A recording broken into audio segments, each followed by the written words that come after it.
Yo, what's good, YouTube? What's good? It's Stormybman, and I am back. Welcome to the Friday Night Chop Session with Stormybman. This is episode number 63, and we're calling it Let's Do It Again. Rematches in 2021 for this Friday, May 22nd, 2020. I want to say what's up to everybody that's out there listening. As we get ready to get into this evening, I want to welcome my brother, Boxing Conversations with Reggie Owens. He's out there with me. What's going on with you, Reggie?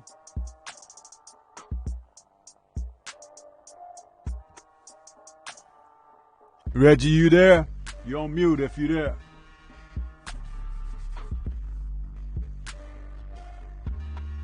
Okay, Reggie might be away from his microphone. I want to welcome everybody that's out there coming to the end of another week. We still dealing with these matters around the country, man. It's like, what's really going on with that. But, Stormy B, man, ain't going to talk about that kind of stuff. We're going to talk about some boxing, man. Just trying to get into a mode of being prepared. Preparedness is close to wellness. You got to be ready for whatever chips get handed your way. And as far as boxing is concerned, we're looking forward to the return to the sport, possibly before the end of the year, hopefully before the end of the year. And we're looking forward to it. So that's where we are. This is where we are. I want to say, we got a few people out there watching, but a couple of brothers in the chat right now. Mar the Machine is out there, says, "What up, Stormy B, man?" And what's good, chat? We got Drew Titan out there. He says, "I'm driving, but I'm listening, family." That's what's up. And Nate the Great says, "Salute to Stormy and the chat. Smash the like button." That's right. Smash that like button if you haven't done so yet. Please take a moment out and just take a jab at the like button, please. Yeah. So, as we begin this evening's show, this particular title is just putting us on track for subject. But this is also an open mic night, and we're going to talk about some things. We're going to even take something from the chat. If you guys got some things that you want us to talk about, you can put it out there in the chat and we'll discuss. Because sometimes we want the participants of the audience to, feel a part of the process, feel a part of the show. So just know that we'll be looking out for your comments, questions, even issues and concerns. So we'll be able to talk about it,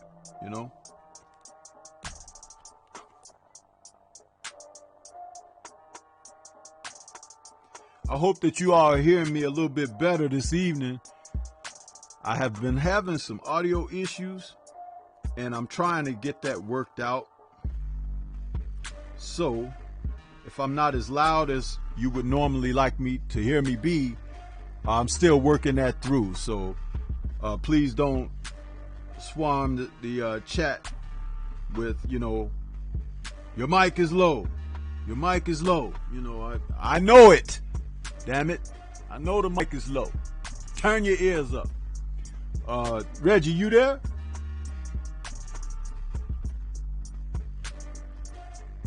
If you there, I can't hear you, bro.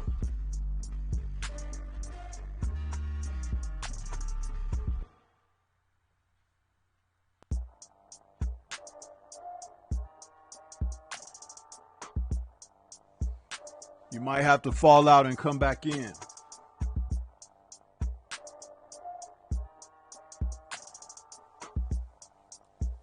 So, yeah.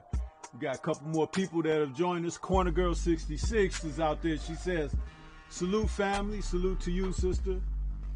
And Philip Carl Roberts South there says, hey, Stormybman. Derek McGee says, salute family. Salute to you.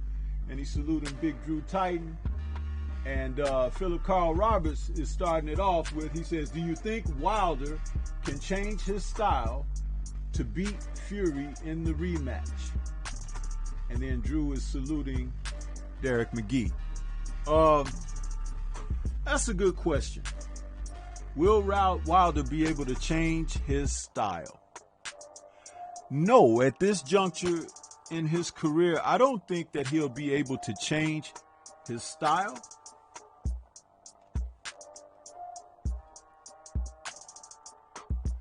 But I will say that he will need to do some things in addition to what he does already, meaning that he could add to what's already there.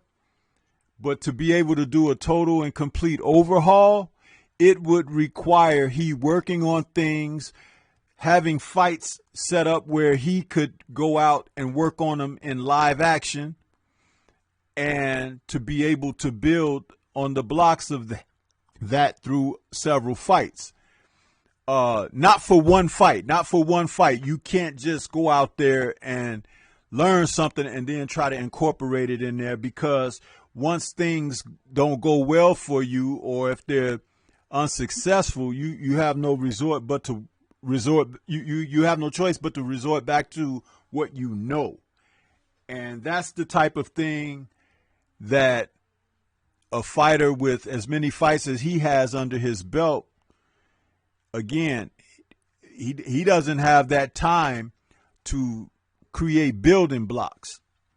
Wilder wants to be able to come back and just fight for his title, or the title that was taken from him. But can he do some things tactically? Can he add to what he has already brought thus far through 40 plus fights? Yes, he can do that. And hopefully he's open to doing that, because that is what's going to make a difference in his career. If he's unable to add to the blocks of what was built, it's going to be a difficult time for him. It's going to be a very difficult time.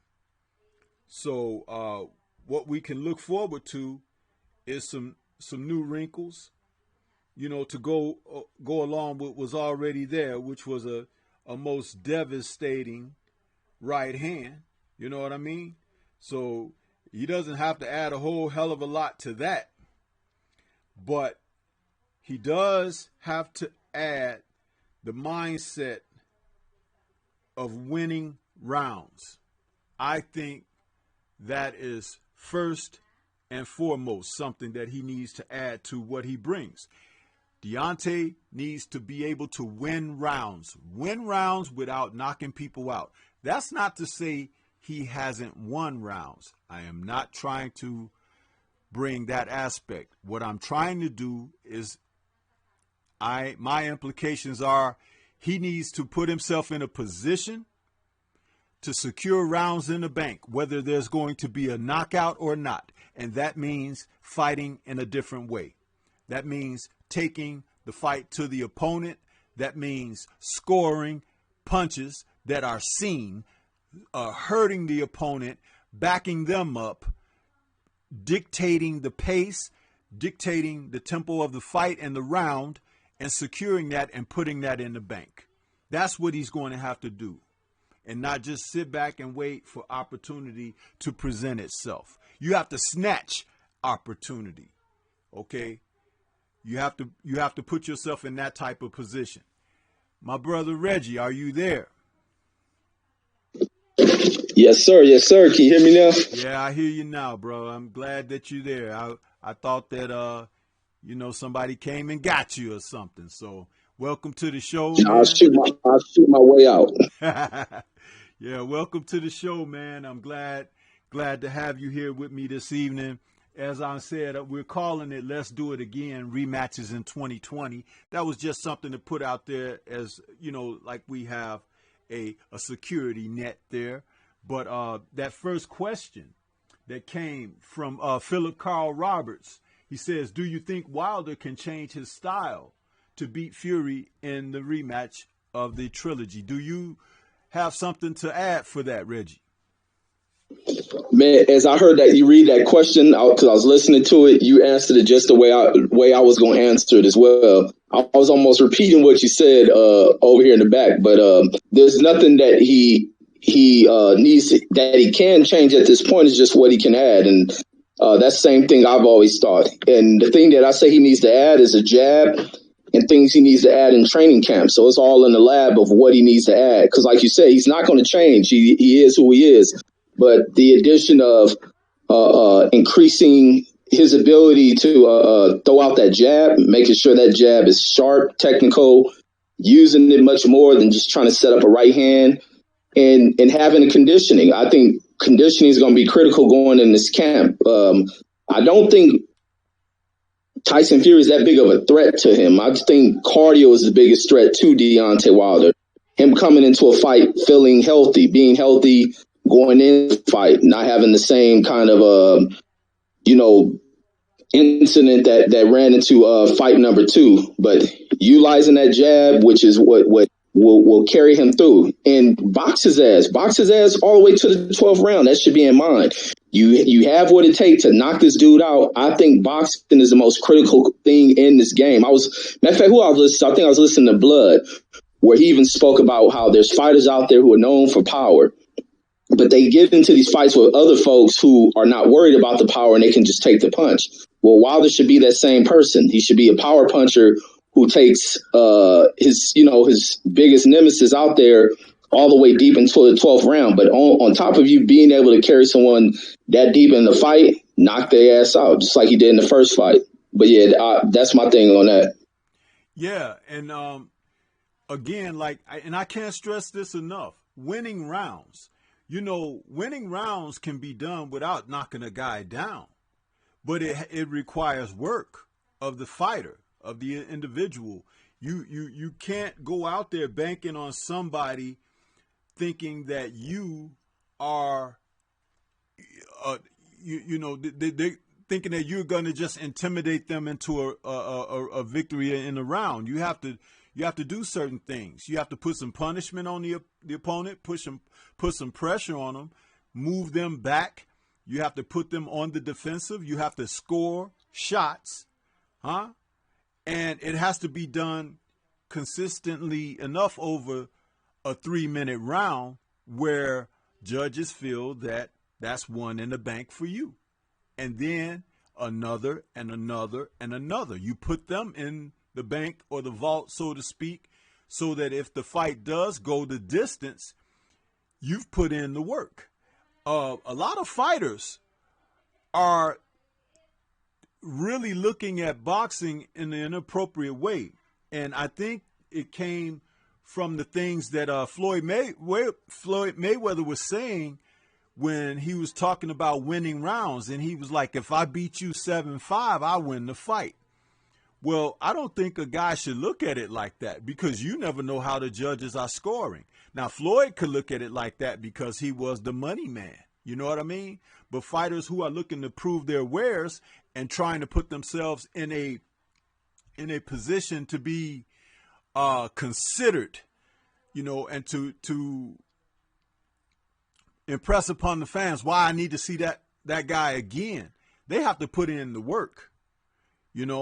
I mean, what do you feel about that?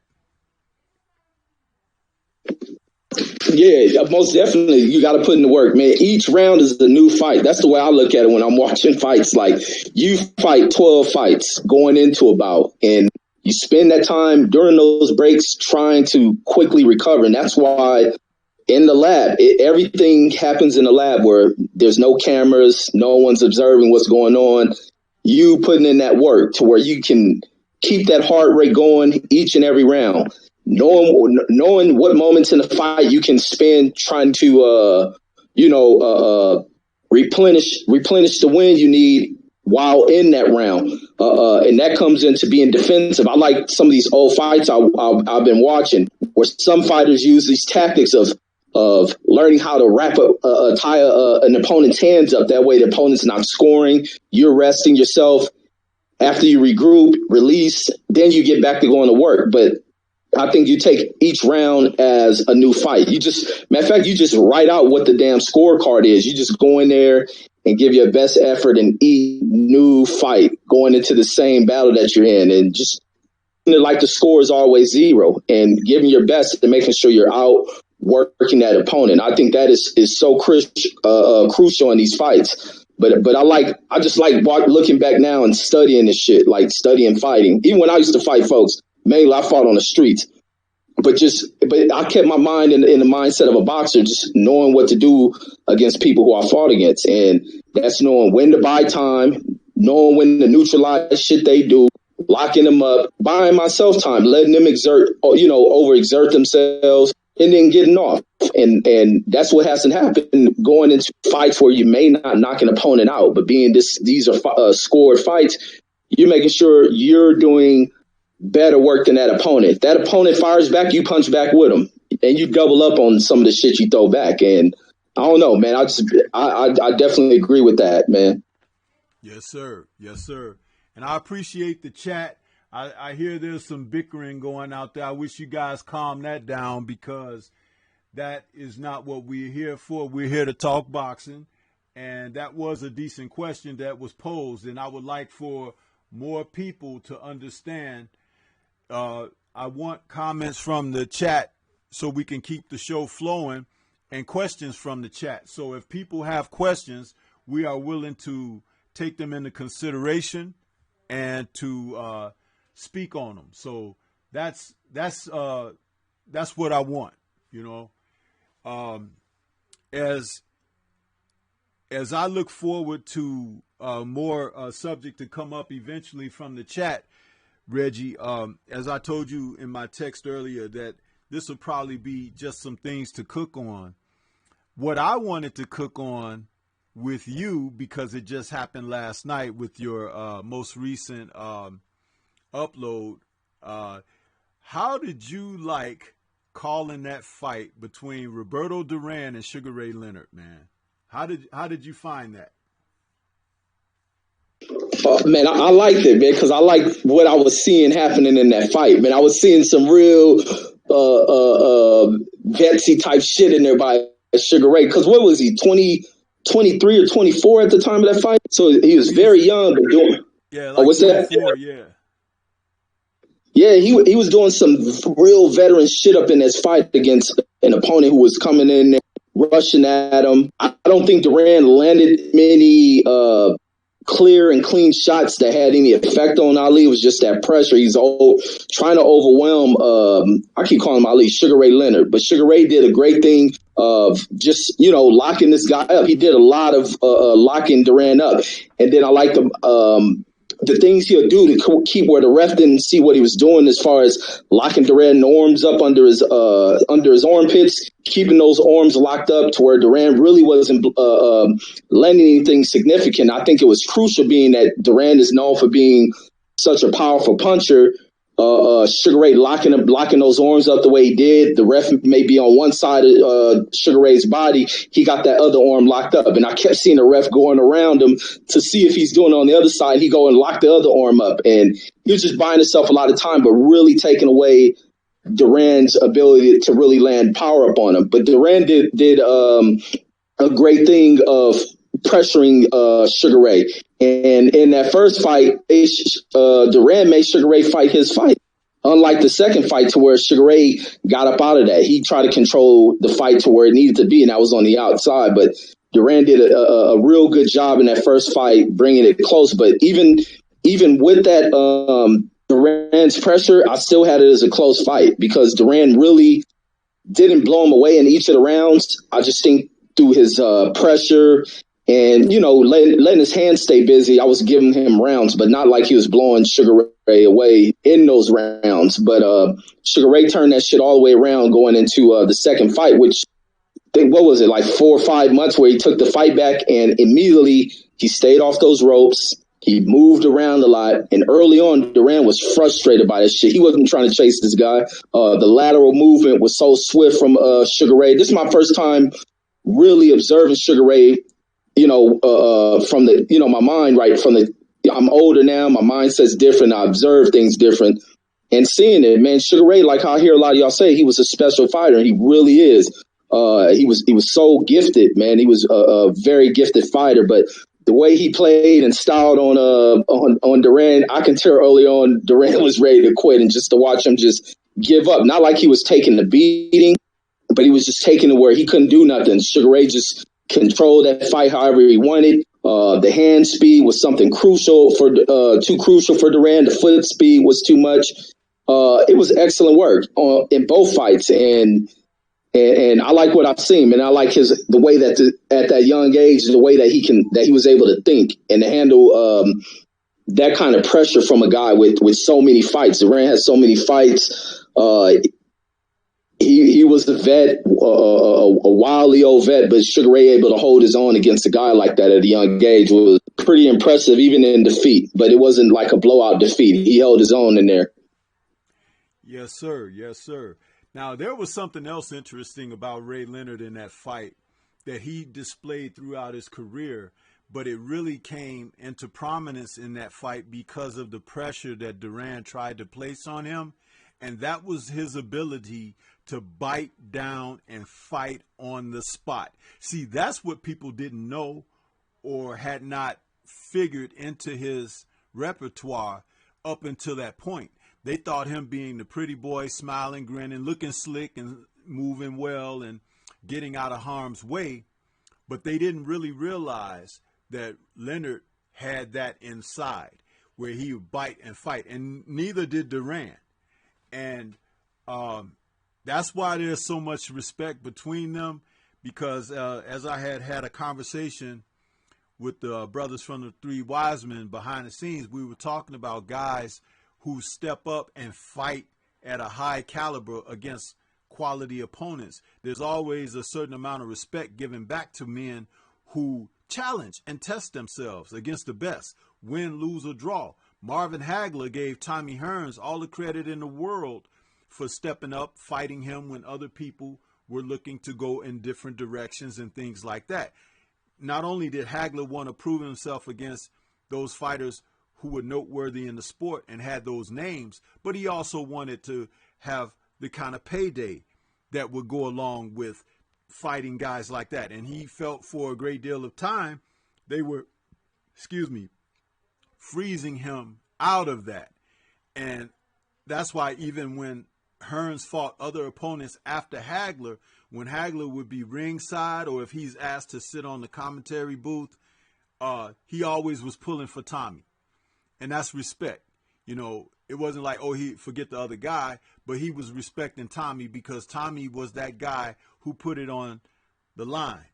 And as we discussed on the Three Wise Men last night, when you look at a fighter like Hearns and you see the people that he fought and those people he were knocking out, even at the top level of the sport, you can't do nothing but take your hat off and respect that.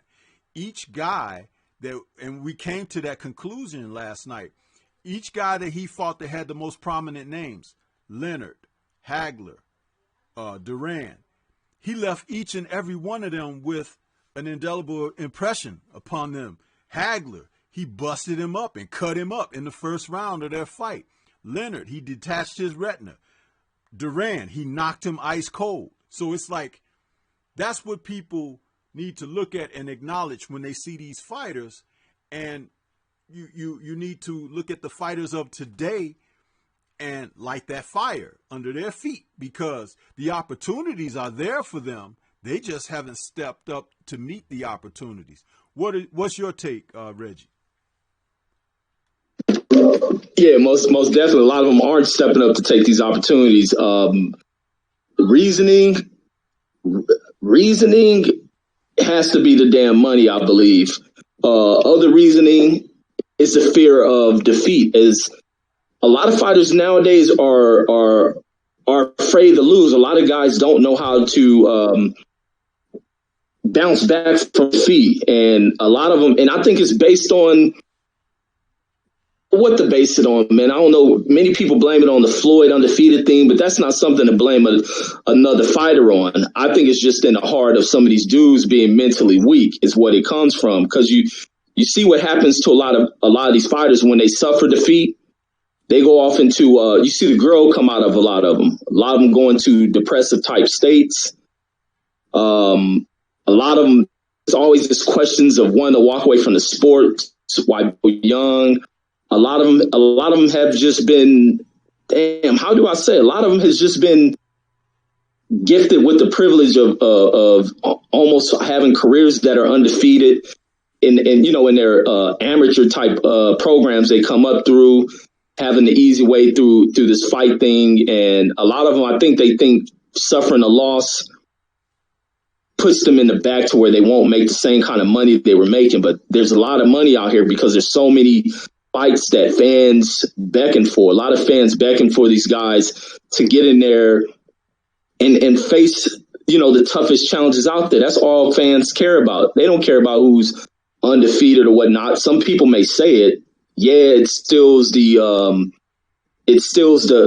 line of conversation, but I think it's on the fighters, and I think it's something to do with this money that they're getting. But the money is what they're supposed to be getting, but they have to realize there's a larger share of money out there if they go out here and take the risk. You have to take risks. That's what business is about. It's all about the gamble, man. With high risk comes high rewards, and they have to understand that. But some of these dudes want to fluff their way with these propped up careers, and they think there's something special. And as soon as they walk away from the sport after a few months, they're forgotten about because they haven't left an impression on anything in the game. Even at the sport now, when you can almost look at it as with the sport on free, you can view this as these fighters being retired. And being that they're all retired right now, there's not too many fighters you look back on their career and they have anything worth a damn watching. But yeah, that's all I got, man. If these fighters woke up today and saw what they had before them, they have an opportunity to rival the era of those gentlemen that we just mentioned, those famous names, because there's about 6 or 7. No, let's really put it out there. There's about 6 to 10 guys out there in the division that could start having fights with one another that would really put themselves in a more loftier position because, and we're talking about the welterweights basically right now, there's no time like the moment. And then if you consider the junior middleweight division where a guy can move up a few pounds to fight at that division, dude, it's like there's some real home cooking to be done in the sport. If these guys could just get off of that thing about trying to hold on to a record and start looking to embrace legacy. Because just as we were cooking last night on those guys and those fights and those rounds that had accumulated over the years for significant knockouts in the sport, these guys could have that opportunity. It's right at their feet right now if they would just step up and meet it head on. Because the cream will always rise to the top. And I mentioned there's 6 to 10 guys, right? But there's probably only going to be about 3 of them out of that who are worthy of that notoriety. But if they don't do it, then they're all equally, they're all equally set. But if they started to fight one another and someone begins, because I will tell you this, for everyone who is undefeated, they're not going to remain undefeated if they fight each other. They're not. But there will be someone who will separate themselves from the pack. And usually it's a couple of guys. Because you're talking about in those multiples, the variables increase as you have even greater multiples. Let's say we're talking about 10, it's going to be at least 2. If there were 8, there'd probably be 1. If there was 6, it'd be 1. But the more greater of the multiples you talk about, the more that someone else can say, hey, we could throw our hat in that arena. You know what I mean? So that's something that they really need to think about. And the other thing is this. Don't wait till you're freaking 40 years old, because nobody wants to see 40-year-old dudes. I know George Foreman started something, but George was special in what he did.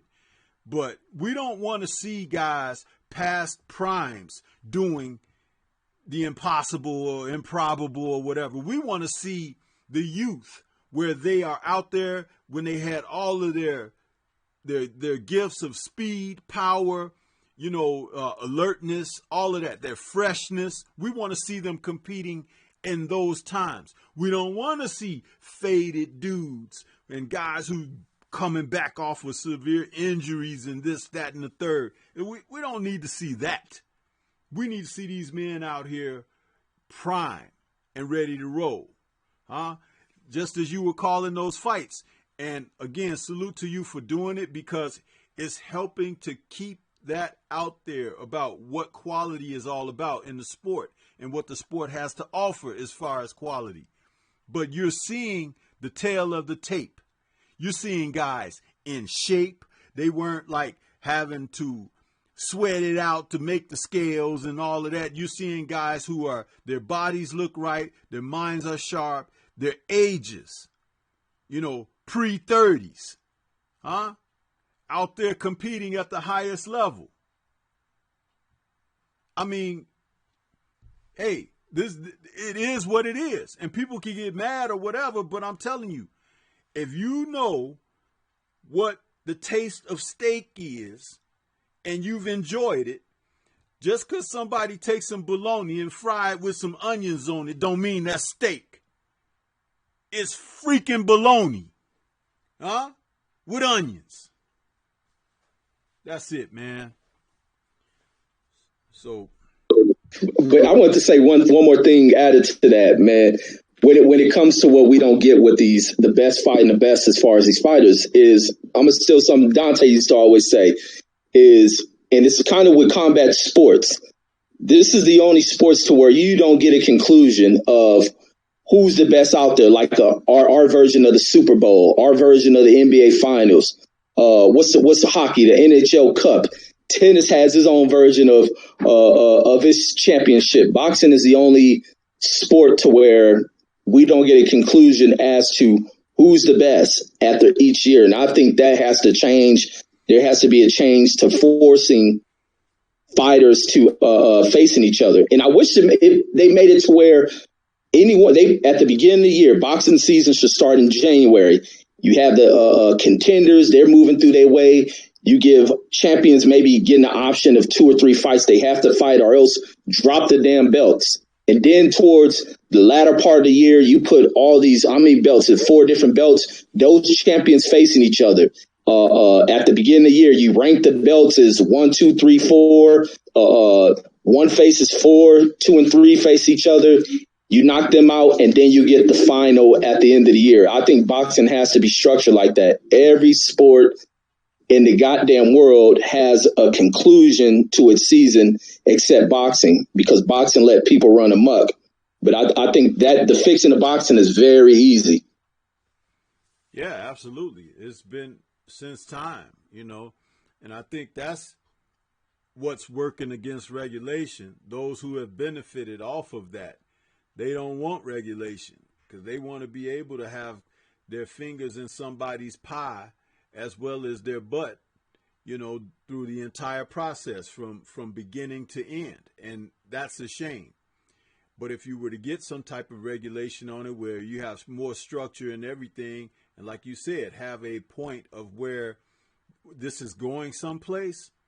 Like, how many fights have we seen over the years where there was a build-up and you had 2, opposing figures, and the fans were anticipating, hey, I can't wait till they get in there because I'm rolling with so-and-so, or I like this guy.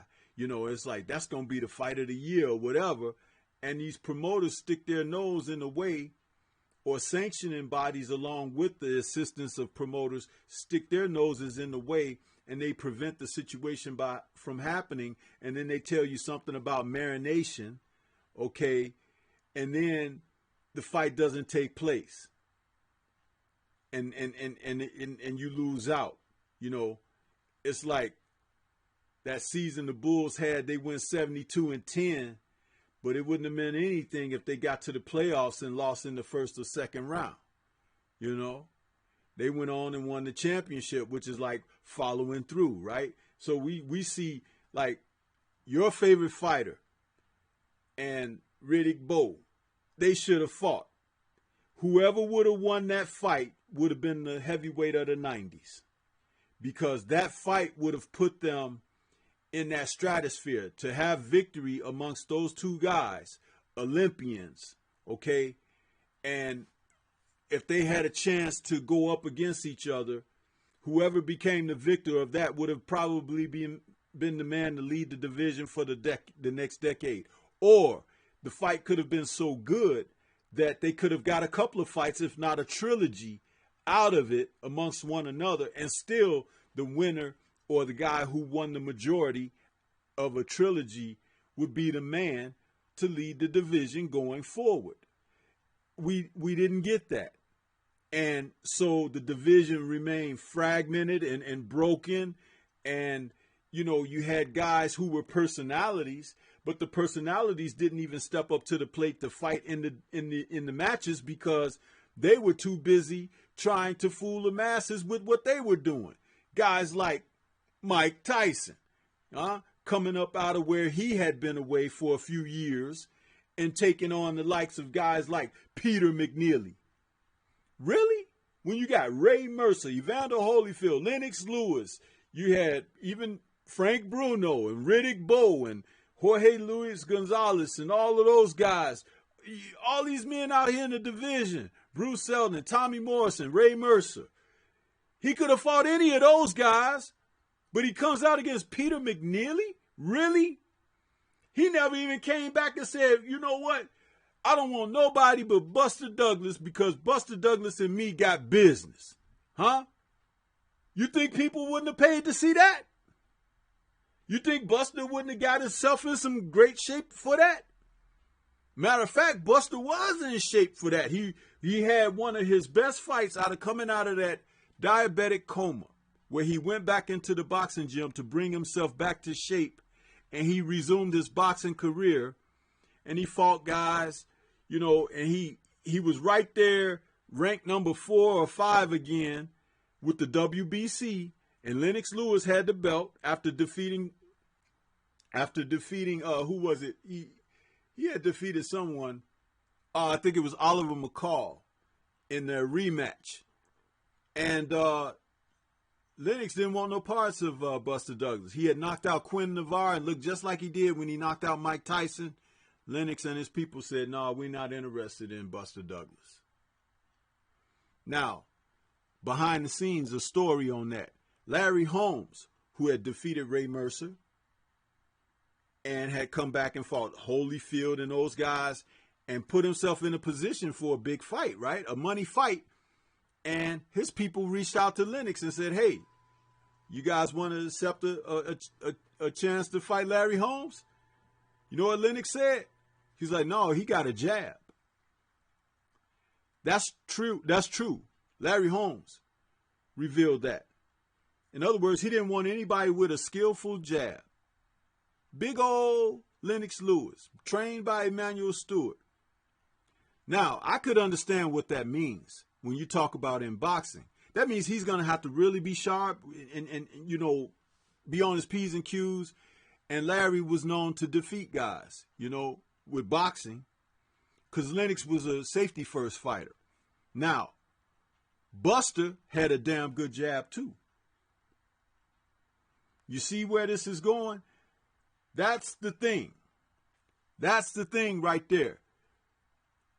Lennox still had a very successful career, and you can't deny the guys he beat. He didn't need Larry Holmes. If he needed Larry Holmes, he would have had to take a fight like that. If he needed Buster Douglas, he would have had to take a fight like that. But Mike Tyson needed somebody. But the people gave him a pass. When he came out, he needed somebody. He had been laid up for 3 years, hadn't fought, and didn't look the best before he went away. So why didn't he come back against somebody to say, I'm back? Huh? Peter McNeely. Somebody tell me where Peter McNeely is today. I'll wait. Huh? But anyway, that's what I had to say about that. If you have something to offer on it, we can cook more on it.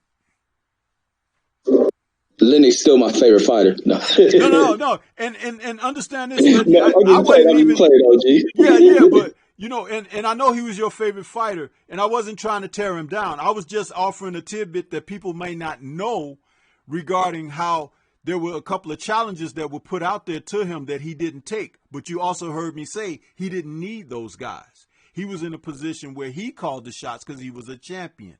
But, you know, of course, fighting the champ, a good payday comes along with that. But where I really went with that initially was the fact that had he and Bo fought up front when they were supposed to, whoever won that could have been the heavyweight for the next decade, the man of the division.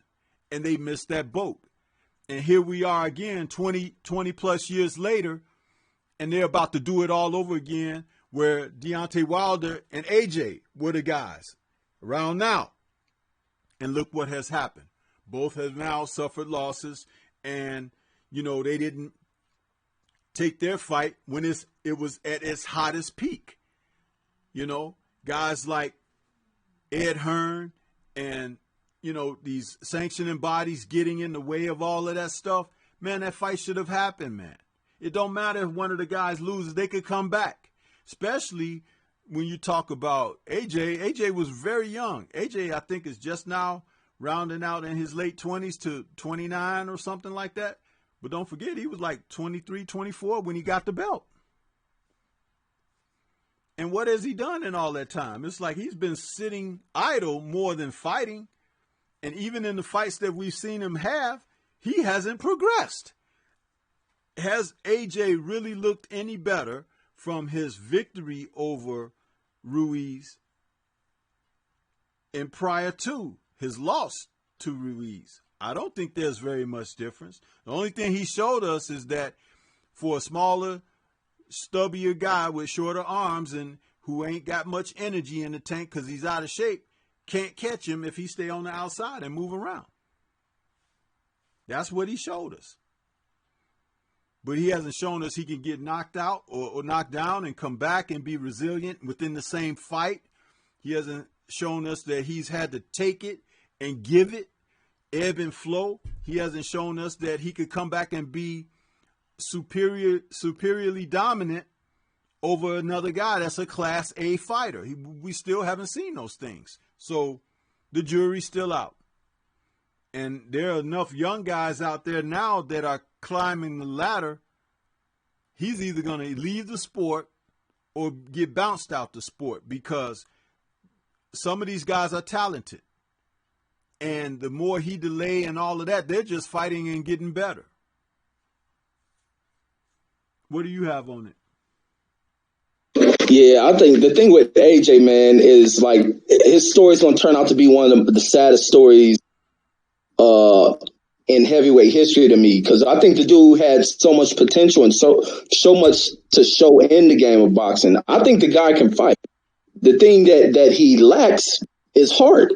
And even now, the promoter out here coming up with these reasonings for not fighting Deontay Wilder, which is the most cowardly excuses that you can hear in the sport. And really, he's just voicing what AJ what AJ is afraid to speak, because it'll make him look more of a coward than what he really is. They're speaking about the Wilder fight isn't worthy. You know, they don't want to make the fight because Wilder suffered a loss. Like, as if we didn't watch AJ get whooped on by a guy who the only reason why he was able to retain the belt, not saying that he didn't have a chance, but because of that dude who defeated him came in way out of shape. But now you're speaking and trying to look past the Deontay Wilder situation. That's a fight fans still want to see, regardless of what it is. You got to clean that plate off. Wilder is still on the plate. That's still appetite that fans want. And here, Eddie Hearn's trying to find every reason to get out of that fight because they're worried about the matchup of styles, the threat that comes with it. But that's the task at hand. You need to put that guy in the ring, let him show and tell what he can do as a heavyweight champion. A champion is supposed to reign supreme of everyone that's out there. And a lot of these dudes aren't trying to reign supreme because they're allowed to do whole shit. The other thing, like I was looking at what was that? They had a past fight where he fought Klitschko for the belts. And this is still during the time when Tyson Fury's retired. But Deontay Wilder's at the fight commentating.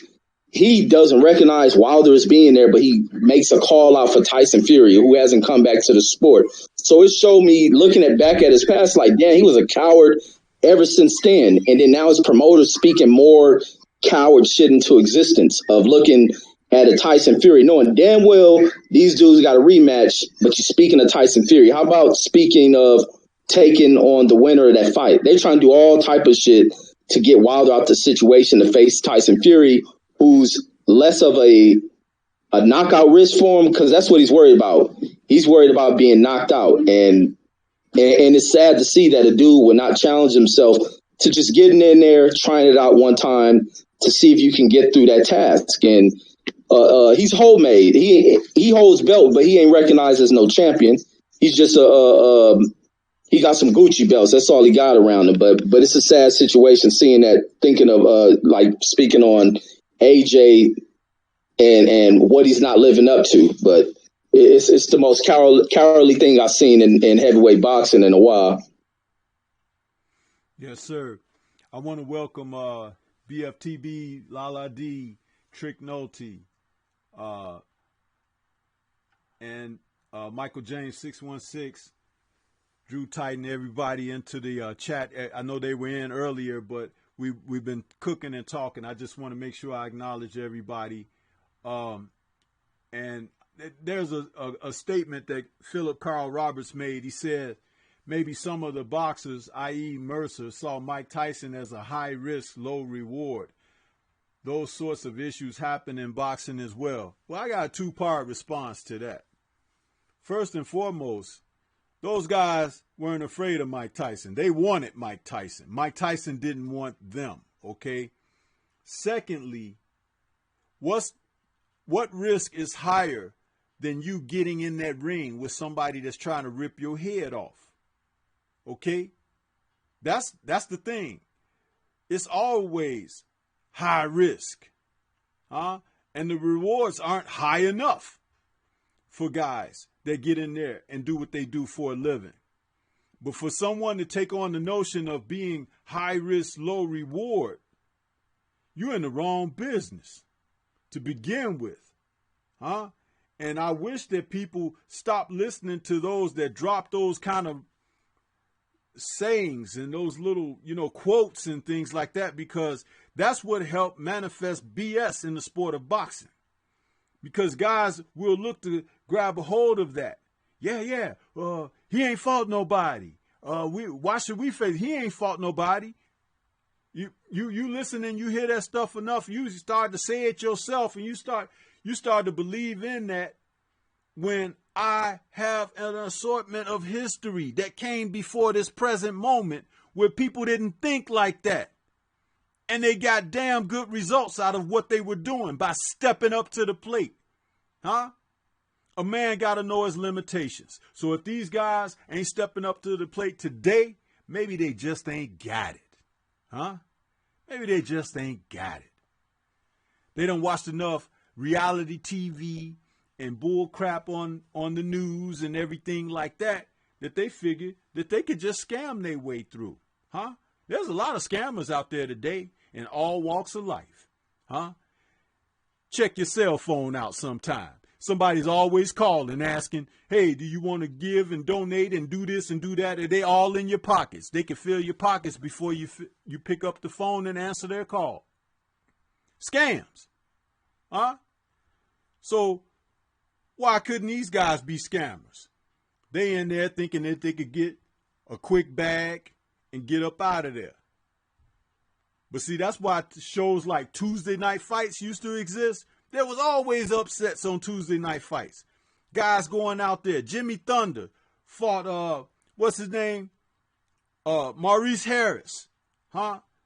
Maurice Harris was 8-8 at the time, and Jimmy Thunder had a big fight on the horizon with Tim Witherspoon.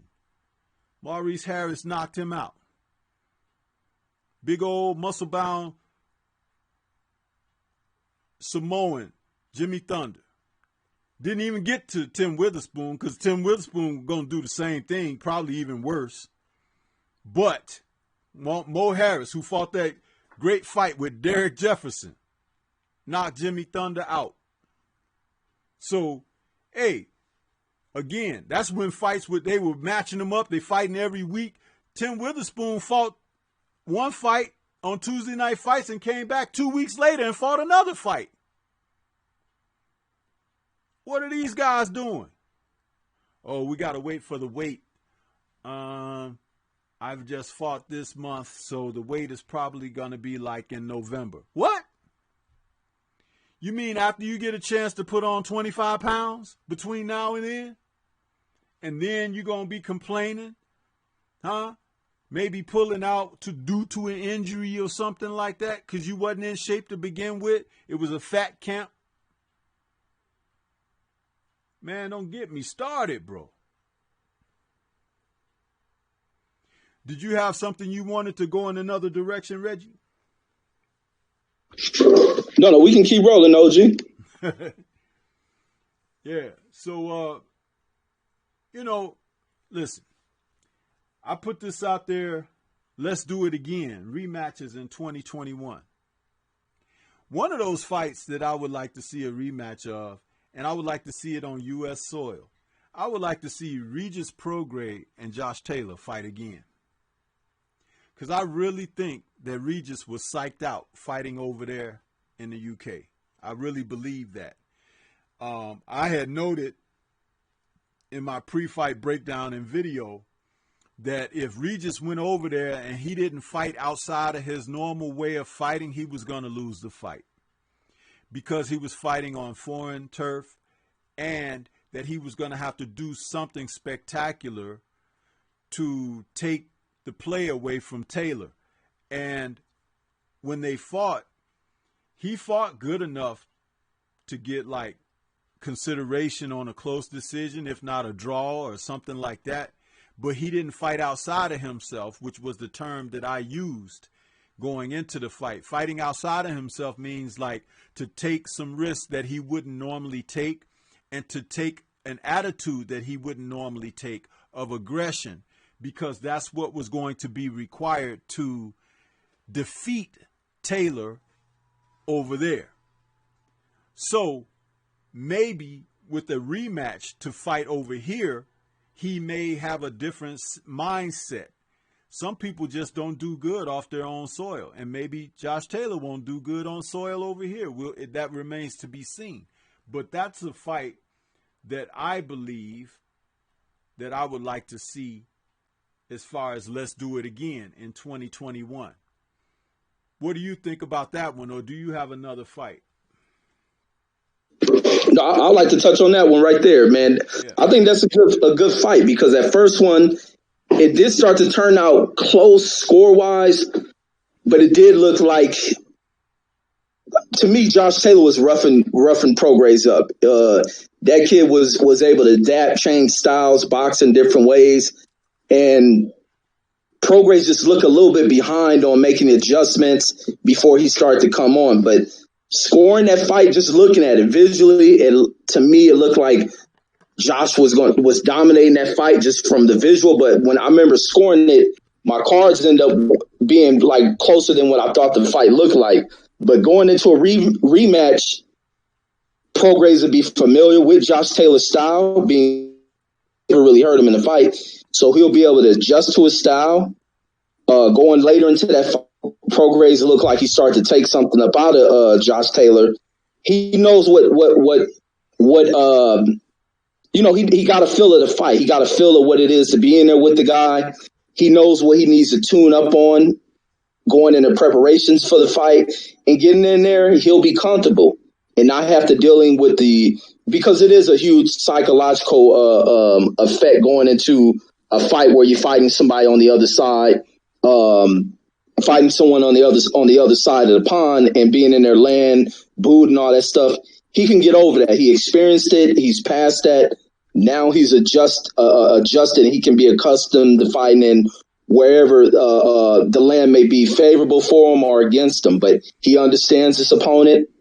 This opponent couldn't hurt him. He can start to work on these things and maybe possibly going down to the body a little bit more against Josh Taylor. Start taking control, bullying Josh Taylor around in his ring, and he can get a different outcome. But I think they're greatly matched. I think they're great dancing partners, and I think that'll turn out to be a dope fight right there. Yeah, I agree. And that should be something on the table for consideration. I know Taylor said he wanted to move up and all of this, but hey, man, sometimes it's unfinished business. When I talk about this all the time, and I want to say salute to Derek Bailey, who just joined us. Salute to you, bro. I see you. Sometimes these fighters, man, they need to fight a person more than once because, again, you may, especially in close fights where you may have just got by a guy. He could have been having a bad night. He could have been a little weakened at the weight. It had a number of factors, okay? Just not ready for the night. But sometimes when you face a guy a second time, you know, it gives you a chance to beat him down better, quicker. It gives you a chance to know him and have studied and been in there with him so you can adjust the game plan or whatever. But sometimes these guys take it today like, whew, I just got beyond that. I'm in the clear now. No, man. Throw that net over that dude and pull him back in because it's like it's unfinished business. And that's one of those fights I could easily see being unfinished business. And why not a trilogy with them? Because they have the type of styles where they're going to beat up on each other. But somebody is going to make an adjustment, just like with Arturo Gatti and Mickey Ward. As long as Arturo fought Mickey Ward like they fought that first time, that will be Rocky 1, 2, and 3. Huh? But when Arturo started making those adjustments and boxing more, like Buddy McGirt had him doing, then he made there be a little bit of separation between he and Ward. Huh? Ward remained a club-like fighter, but Gotti became a boxer puncher. And that was the difference between them when they fought their trilogy. See, that's why sometimes guys got to do it more than once. You know? But I'll tell you a fight that I think deserves a rematch between the two. And I'll tell you, it's straight up. That's that Jarrett Hurd and J-Rock. Because now I'm convinced that J-Rock isn't who we thought he was when he beat Jarrett Hurd. That's a fight that in its original inception, we saw Hurd and his limitations exposed. But it also gave us a false impression of Julian J-Rock Williams because we thought that J-Rock had turned a corner and had risen to a certain level. Maybe he had just turned the corner and hadn't risen at all because the way he fought the fight against Jason Rosario showed his limitations again, just like they flared up in his first fight against Jamal Charlo. So that's the way I see it. And I would like to see those two again. Hurd get a chance to get some get back. J-Rock to prove to us the first time wasn't a fluke. What do you think, Reggie? Yeah, I think I would like to see it again, make sure it ain't a fluke, but I think he got Jarrett Hurd's number, man. I think style-wise, I don't think Jarrett Hurd has the tools to adapt to it. That's why you've seen in Jarrett Hurd's last fight, him trying to adapt this boxer-type style. And I just don't think it's something that's going to fit into, you know, his bag of tools. He looked awkward as hell in that last fight trying to box that guy he was in there with. It was real embarrassing watching him. And that's one of the things that he needs going into a fight against J-Rock Williams, because he's too one-dimensional. It's too easy to figure out Jarrett Hurd. And Jarrett Hurd movement, not just being in there banging with him, but I think the movement, turning this guy around and still tagging him at the same time, it causes Jarrett Hurd's issues. It causes him major issues. Just stand on the inside, turn this guy around, you can whoop on him. And I think that's the thing that will work in favor for J-Rock. J-Rock has issues with bigger fighters who work off of a great jab, and that's where he had problems with Charlo and also with what's the dude named Jason Rosario. These guys are able to work up off that jab. Hurd lacking that jab, being that tall, is a detriment to him, and that's something that should have been developed early in his career. Or I hear he had it early in his career and he went away from it, and somehow he act like he can't recapture that. But I think Williams will whoop on him in another fight. Yeah, and just like you feel like that, I feel personally that there's a high probability that J-Rock can't do what he did the first time on a consistent basis. He has now shown me through 2 fights centered around his victory over Hurd that he loses focus. That's not a good trait. Not at all. And it happened against Charlo, and it happened against Jason Rosario.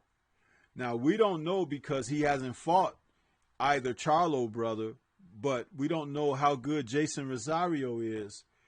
But the lack of focus that he showed in both fights where he ended up getting stopped. Why can't Jarrett Hurd step up a thing or two in a fight against him and get some get back? See, remember, we were thinking much of Hurd and giving him a little bit more of a lofty praise prior to that loss.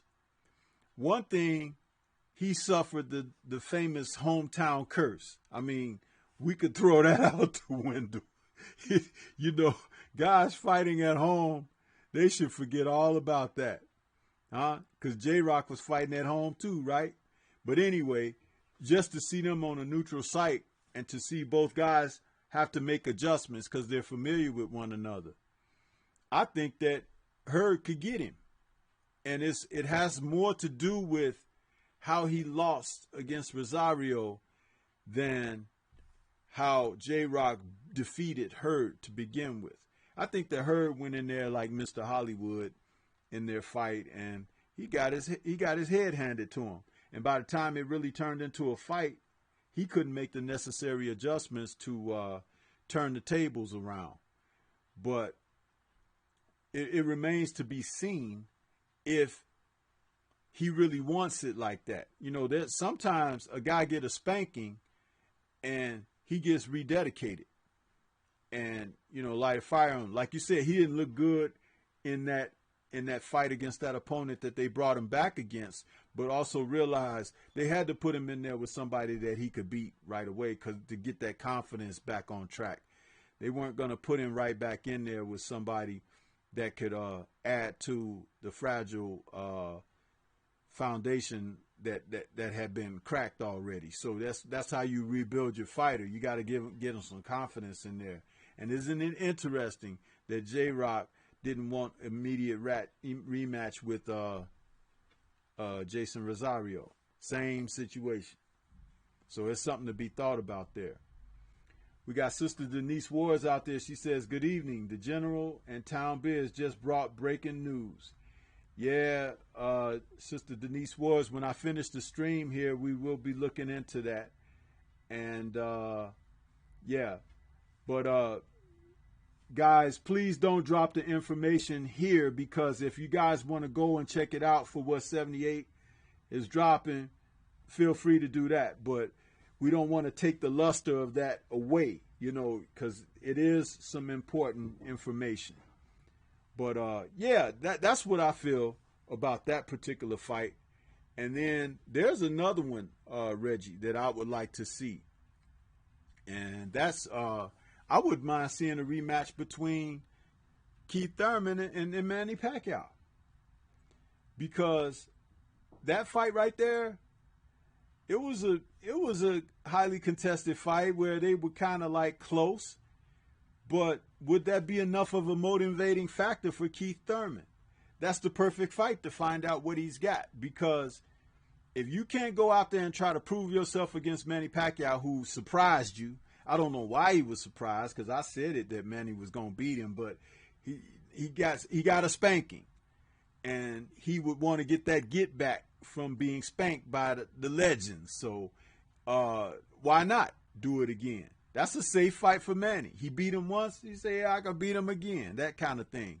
That doesn't mean it'll happen, but that's the type of sentiment he could take into a rematch with Thurman. What are your thoughts on that fight? No, I don't want to see them fight again. I'm going to be honest. I don't want to see that. Heck no. And that's understandable. But you know what? It still is a good fight to have, and I'll tell you why. You have to have questions asked of a fighter. Questions were asked of Thurman in that, and he failed. Give him a chance for a makeup exam. Why can't we see him prove that he is better than having taken a legend like Manny Pacquiao lightly? You understand? Now, if he can't go in there and defeat him, hey, he is who we thought he was, like Dennis Green would say, you know? But, yeah, why not? And since that's a guy that Manny said, okay, I'll fight him. Fight him again. That's, you know, that's how I see that. But, and that don't mean it's a great fight to see, you know, as far as generating money and this and that. No, that is not what that is.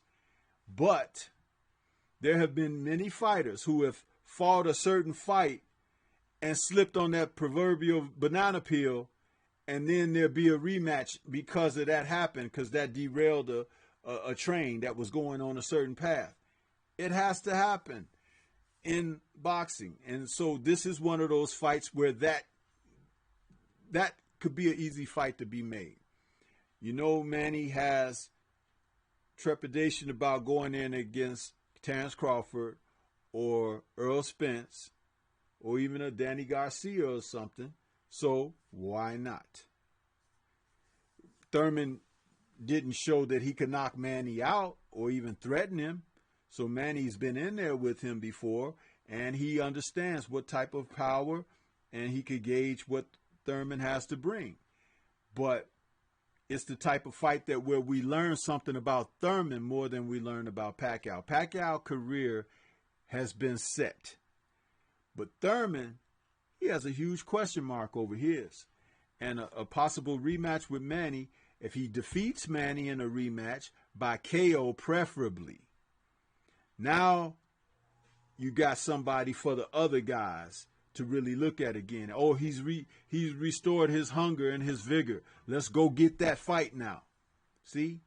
Now you got some real fire cooking on that in the sport.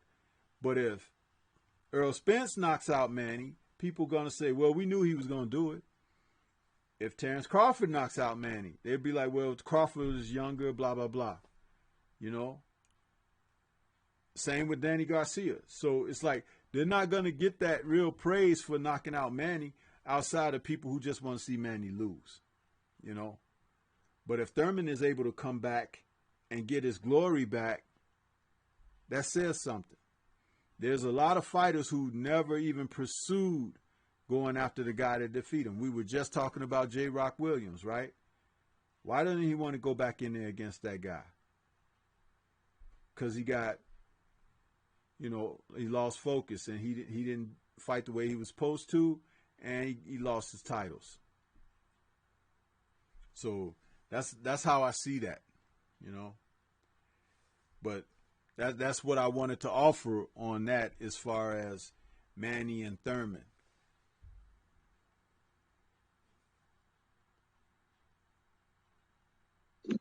Man, you know a fight I would like to see? And it was a fight that ended way early, but I would like to see the outcome if they go back into, and that's Charlo versus Lubin again. Yeah, that would be interesting. And I'm wondering if that's something that Lubin wants, because he hasn't talked about it.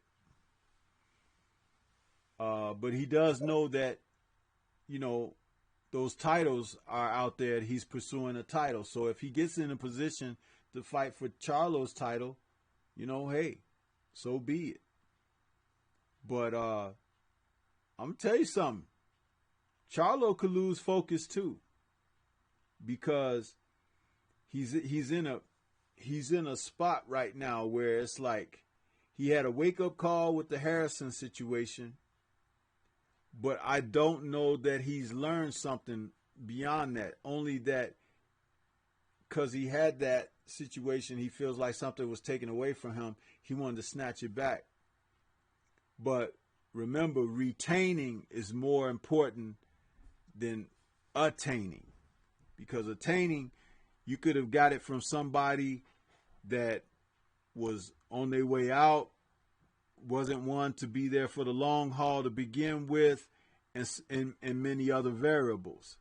But retaining means warding off all comers. You know, you sit down, you go back, you get away from me. You know, you keeping them at bay because you want to defend your honor, so to speak. That speaks far more with fighters who do that. Lala D says, I know styles make fights, but J-Rock had no business losing to someone who lost to Gallimore. Gallimore is no scrub, but he's in a different tier, or so I thought. Yeah, Lala D, that's true. Is, you know, sometimes styles make fights, and then sometimes fighters, they can fight above where they're supposed to be thought to be, you know. And sometimes guys fight down to the level of opposition. So again, those variables, they mix in and out, you know.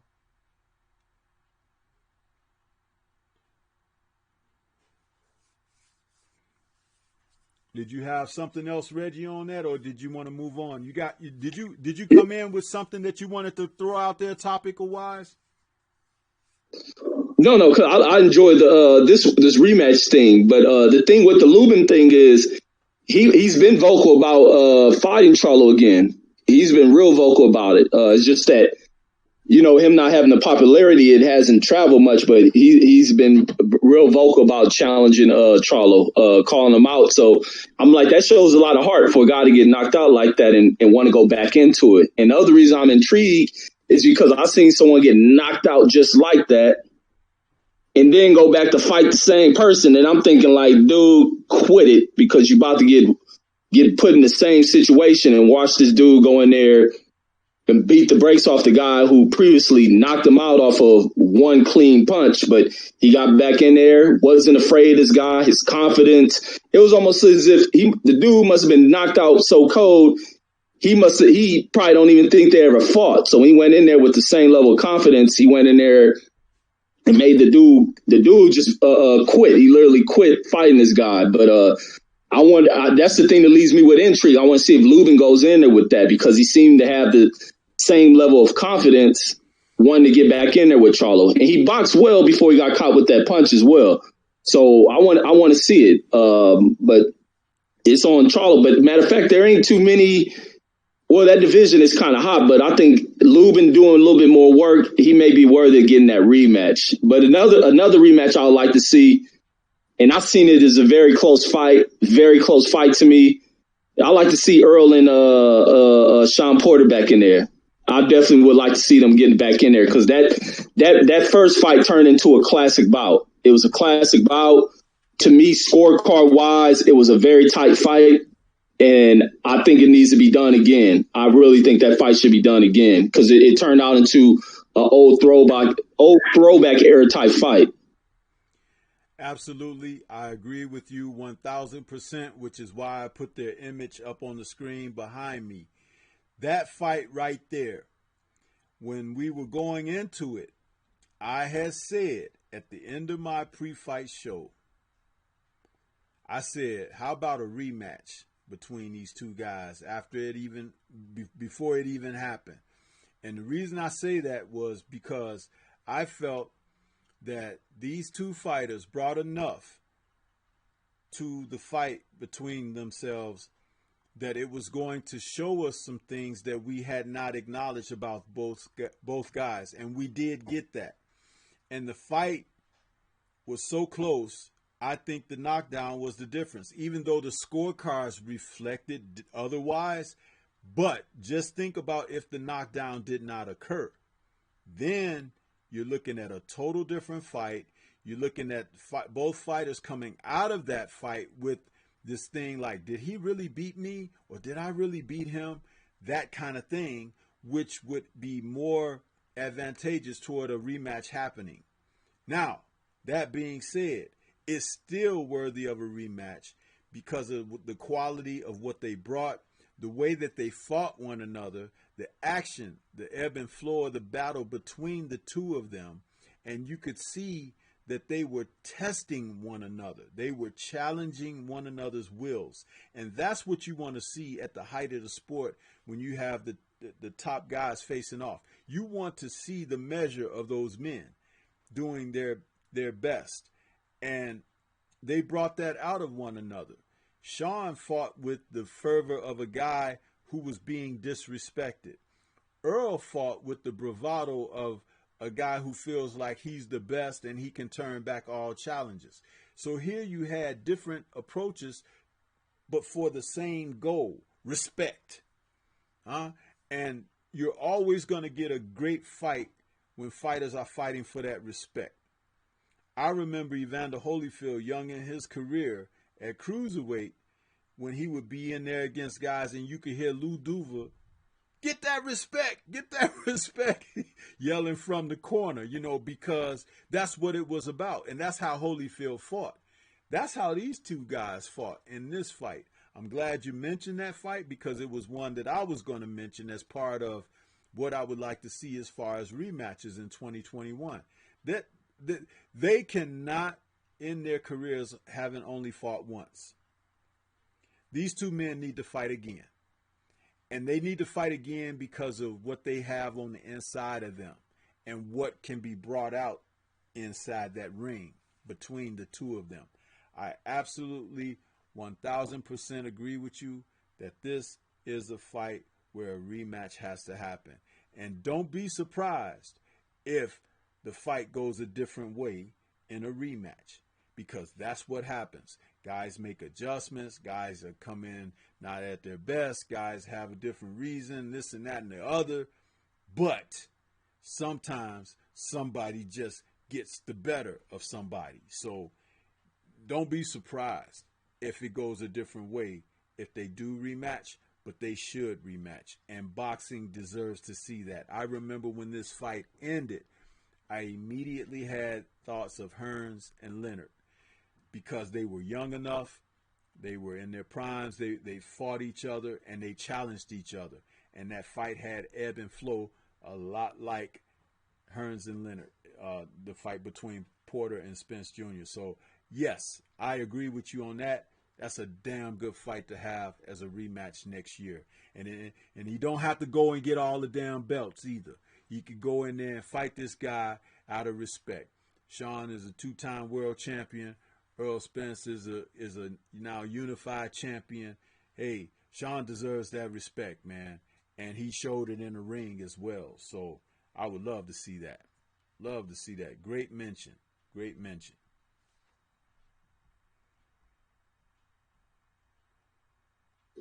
Absolutely. And my next one, OG, will be, I would like to see Tevin Farmer versus Jojo Diaz again. Being what was on the stake, what was at stake for Tevin Farmer? He was very vocal, highly confident young fighter.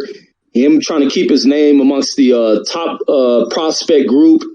Also being a champion. I look at a lot of these young champions as still being but prospect champions, I guess. But what was on the table? Him, pushing for that Tank Davis fight, getting his name in the mix for the Ryan Garcia, and Jojo Diaz comes up and spoils everything for him. And I know he does not want to leave that defeat just hanging there without trying to avenge it. And I would like to see Tevin Farmer try to get in there and avenge his loss. And also see Jojo Diaz get back in there and make him work for it. And also see what Jojo Diaz does in the title defense, because Jojo impressed the hell out of me. He had that nasty cut on him. And that dude ain't never, it was almost, he fought so well, it made me forget he had such a bad cut. He ain't never touched for that for the cut. He fought through it, ignored it. It was almost as Tevin Farmer forgot it was a cut there because he never really targeted. Jojo fought on the inside still, wasn't worried about anything. He was focused on one thing, and that was a victory. And I love that. I would like to see him get back in there. See if Tevin can get his name back in the hunt, because he's fallen way off the damn off the stadium with the other guys. But that's another rematch I definitely want to see in 2021. Yeah, the Jojo Diaz cut, man. I thought that and it happened so early. Remember, in the fight, I thought that was going to be the difference in this fight. I'm like, oh man, that cut is going to open up. It was worse than the one that Tyson Fury had almost, and it was like. But Farmer didn't go after it. He didn't, do anything, any type of work that would trouble that or whatever. And it didn't bleed late in the fight. And he got his victory. Could Farmer come back and fight better? I don't know, because at no point in the fight did he change gears. See, that's what makes me leery of fighters like Farmer. It's like, at no point in that fight did he change gears and fight with any type of desperation or anything. He just kind of like, after rounds 1 and 2, he just kind of like settled into the monotony of doing what he was doing consistently through the rest of that fight. And Diaz came on and worked and put in work to secure rounds and things like that.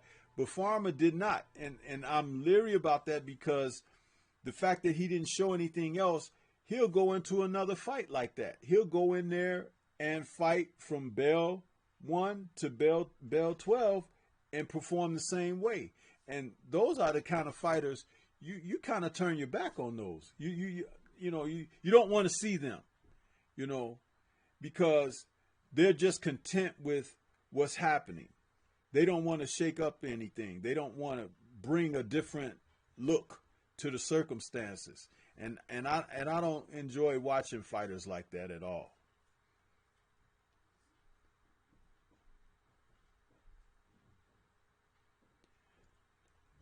Another fight that I had in my thoughts about this would be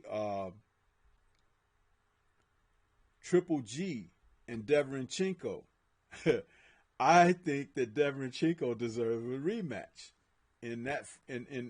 against Triple G, because that was the perfect foil. That was supposed to be a loss. If Triple G ever deserved a loss on his record, it should have been that fight against Deverenchenko. Reggie, what are your recollections of that fight? Oh, yeah, robbery. That's what I recall on that one. Robbery. And Triple G know he lost that fight. And it was, matter of fact, it was such a robbery going into that fight. That was a pro Lomachenko's, not Lomachenko, but Triple G crowd. Following that announcement, that crowd turned on Triple G. They booed him. That was one of Triple G's most embarrassing moments. And for him not to give Deverenchenko another shot at that, because he fought Steve Rose after that. Is that correct? Yeah.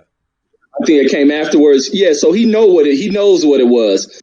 Deverenchenko took everything from this dude, and like he stated, Triple G's power is just what he said, his power was normal. He felt nothing special from Triple G. He beat Triple G up, and it killed the mysticism to Triple G, which was already kind of fading away. But this is a guy who did better than Danny Jacobs. He did better than Canelo against Triple G. This guy beat Triple G everywhere around that ring. He didn't have to change up. He didn't have to avoid anything. He stood in there, took Triple G shots without worry. Triple G was worried about Deverenchenko is what it was.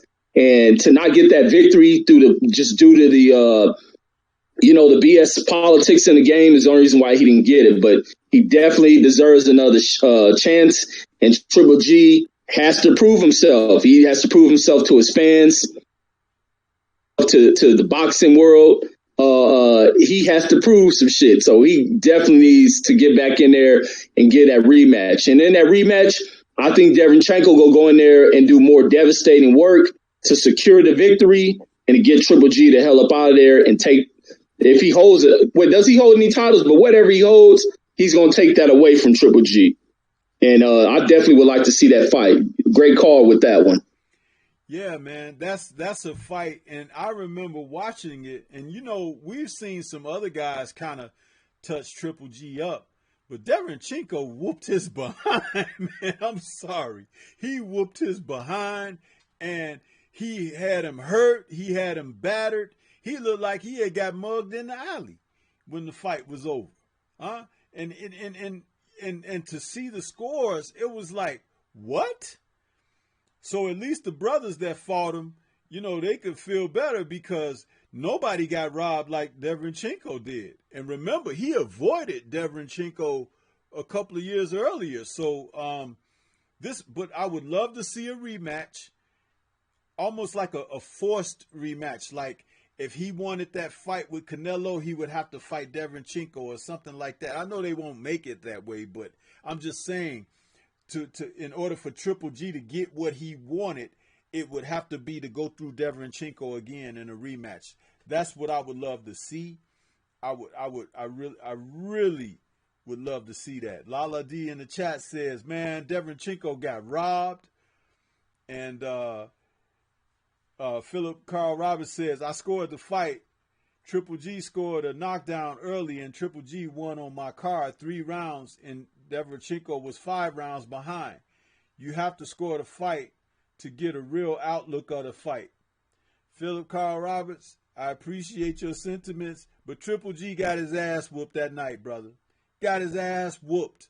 Okay? You can score the cards all you want to. I suggest you go back to school and learn how to count and get some glasses so you're looking at the right guy in the right boxing trunks, because the one that I saw was getting whooped was Triple G, okay? And Derenchenko was on him like a bad suit from 2 different Easters, okay? That's what he looked like. Everybody out here agree that Triple G got his pants pulled down on him that night and was embarrassed, okay? That's it. Bottom line. That was it. So, yeah, I would love to see that fight. It's 2 good guys, too. As far as I think their styles mesh well. Because why Triple G wants Canelo again so bad, I don't know. Canelo whooped on him 2 times already, and some people just can't get enough. But I think this is my personal thought about Triple G fighting Canelo. Canelo is never in danger of knocking him out, and he knows that. And it's the highest payday he can make without getting knocked out, because Canelo can't knock him out. And he'll take a beating like that to cash out at a great payday.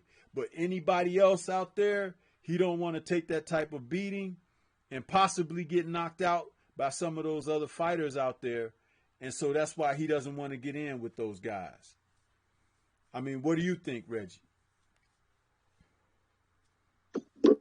No, I agree with you 1,000, man. That Derenchenko showed him exactly why he won't get in there with the other guys. Canelo's a safe bet.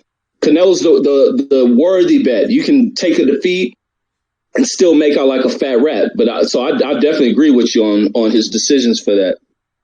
Yeah, I just see him. He knows that Canelo can't knock him out. Because, they have a history outside of fighting each other professionally. They've worked with each other in the gym. So, if a guy can outpoint you and beat you, you don't feel bad about that. But if a guy could freaking take you out, you're worried about that. Now, think about it like this. The highest payday you could make is against the guy who could beat you and outpoint you, but you ain't no threat to be knocked out by him. Well, quite naturally, yeah, that's an easy fight, right? Yeah, I'll get my butt whooped for 12 rounds against him because he ain't gonna knock me out. That's why I feel like what Kovalev did was take a dive because Kovalev had been hit by some real punches and went out. Canelo wasn't knocking nobody out. Those C-rated fighters he was fighting before he fought Floyd, he was knocking those guys out, but he didn't knock out Lara, you know what I mean? And he didn't knock out Floyd, and he didn't knock out, what's the other guy, Jacobs, you know, so it's like, it's not like he was knocking guys out that were at the top of the sport. That's what I'm trying to get at. Whereas we said like last night on the Three Wise Men, Tommy Hearns was knocking out top guys, top-notch opposition, taking them out.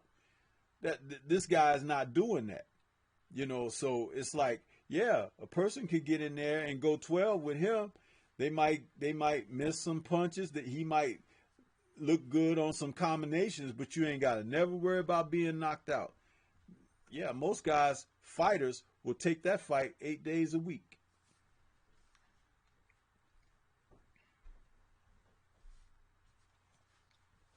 Most definitely. And the other rematch I'd like to see for 2021, man, this is the fight of the year last year, man. An epic fight, but unfortunately, it was promoted by a guy who I can't stand, and that's Eddie Hearn. But ultimately, this is probably one of the best fights in the last 10 years of boxing. And that was KSI versus Logan Paul. What do you think about that? Well, I'll say this. Just joking with you. You're about to make me cuss and swear, man. But it's like, no, but you know what? There is another one that I had on my list here. I only had 4. I thought I was going to put 6 in there, but we did talk about Prograis and Taylor. But another one that I have, I would like to see a third fight between Rungvisai and Estrada. I think they got to do the trilogy, bro. Those two guys, those two fights were exciting. And those two guys fought each other and really took it to one another. I would love to see them, you know, go at it again. Estrada is like a very good technical boxer and, you know, boxer puncher, I should say.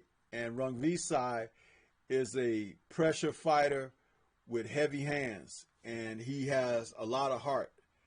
I think that would be a great fight. Did you see their first 2 fights, or either of their first 2 fights? No, I didn't catch those right there. But I'm pretty sure I know Estrada's style and Rungvisai's style. I can just, from their styles matchup, I'm pretty sure it was very exciting, but no, I didn't catch either one of them. Yeah, if you get a chance, that might be a fight you want to call, Reggie. They were good in there with each other. They were a lot like Juan Manuel Marquez and Pacquiao.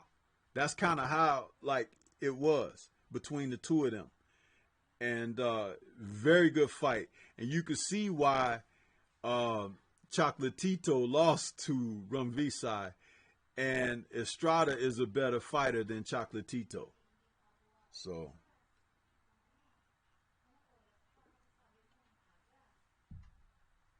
Man, and another fight, man, I would like to see in 2021, and it reminds me of the trilogy that Bo and Evander had, and I'll definitely want to see Charlo versus Harrison again. I like their matchups together. I like their styles mesh, how they mesh inside that ring. I would like to see a third fight to see what the outcome turns out to be, because that first fight was very close, could have went either way. That second fight, Harrison was putting the whooping on Charlo. Charlo catching him with that one punch to change the fight around. But before that, Harrison was styling on him. I would like to see a third fight out of these two. To me, they're a great matchup. That ended up being another classic bout from last year. And I would like to see them return to it again, especially with the energy they have towards each other. They really don't like each other. But inside that ring, they're respectable matchup. Stylistically, they're a dope fight together, and I think they mesh well. I like to see that trilogy. I definitely would like to see a trilogy between them. Yeah, it would make for an interesting, trilogy. But I'm not so sure Charlo wants to face the guy again. He felt like he was robbed the first time. He had to score the knockout to win in the second time. And I think that Harrison, if he got that opportunity again, he would perform like he did in the second fight. My thing would be, could he hold his focus and not goof around and get knocked out again? Because that's the only way it appears that Charlo would be able to get to him, is for him to lose his focus and start goofing around and stuff like he did, and then got caught because he was in the driver's seat. Man, it's like you would start playing around and stuff. It reminds me of Nate Campbell against Federer. It's like he went out there and did the same thing, got dropped. So it's like the Galaxy Warrior going to sleep, dropping his hands and everything. But I would like to see a rematch, but I don't think a rubber match. I should say, but I don't think that Charlo is interested in that. Yeah, because I agree with you on that one. I agree that Charlo will avoid those, and then because I also think about Harrison losing his father, it may inspire him to even push much harder, push deeper, and making it into a more deep and rugged fight. But like you were saying, Charlo may not want it. Charlo has other pursuits that are out there, but if they could do it, man, I would definitely love to see them try for a third time on that one. Yeah. It's amazing the fights that are out there that are on the table, man, that guys should start trying to consider, but they're not. And that's a shame, because it would make the sport so much easier to follow, because they're quality matches. Just in these rematches that we've mentioned, you're talking about some pretty decent fights. You know what I mean? Guys who are at the top of their divisions facing off. And that's all you could ask. And mind you, we basically stuck to a couple of divisions. We ain't even talked about the welterweights. We ain't talked about, well, we talked a little bit about the welterweights, but we ain't talked about the lightweights, the middleweights, or the heavyweights or light heavyweights, So it's like that's something that's got to happen. It's something that's got to happen, and when we talk about the heavyweights, it's time, when the sport resumes, for those guys to start fighting each other as well.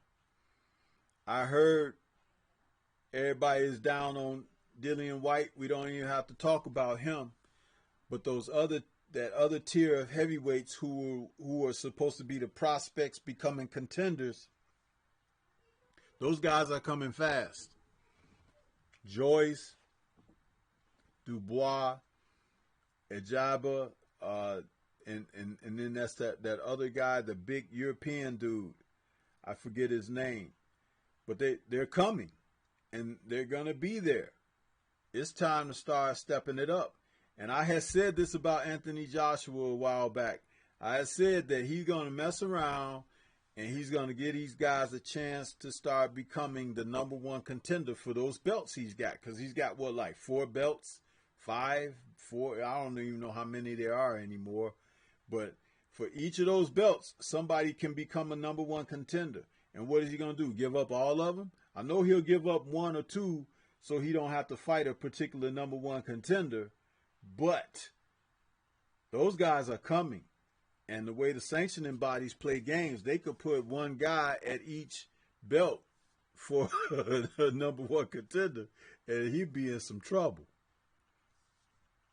What do you think?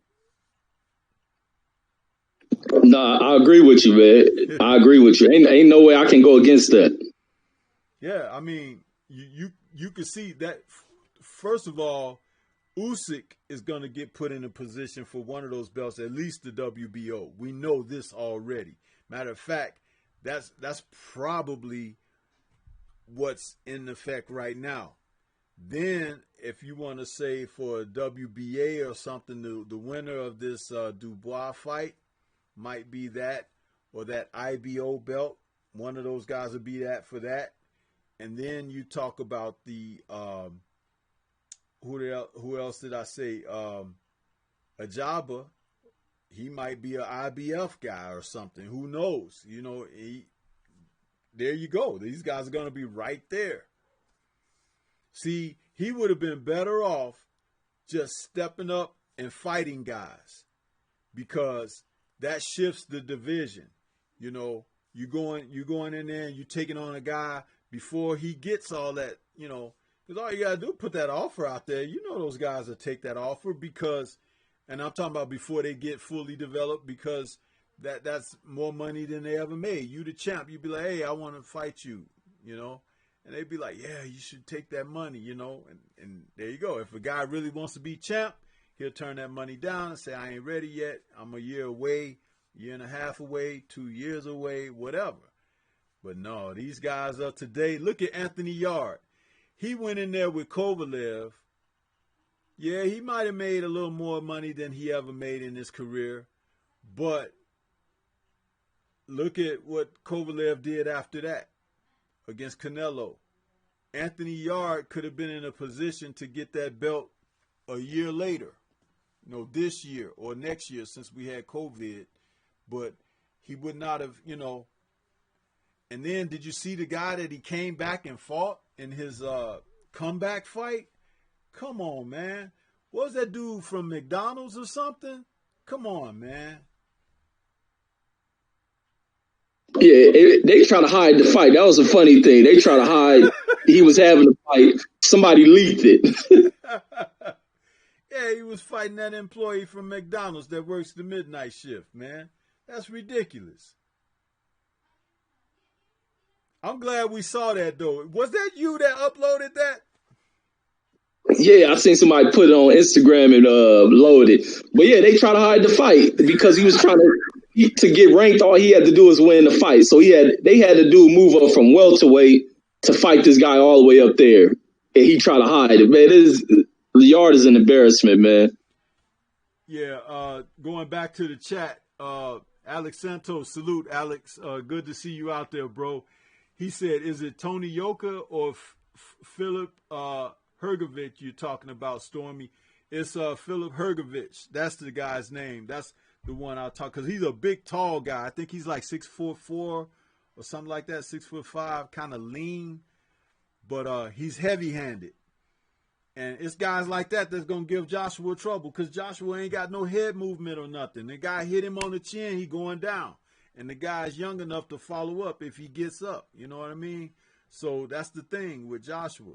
He going to be in trouble when he fight those big dudes. He's going to be in trouble. And Dubois is the kind of guy, if you saw how Andy Ruiz swarmed Joshua in that first fight after dropping him, that's what Dubois is going to do to him. And you know he ain't going to survive that with Dubois.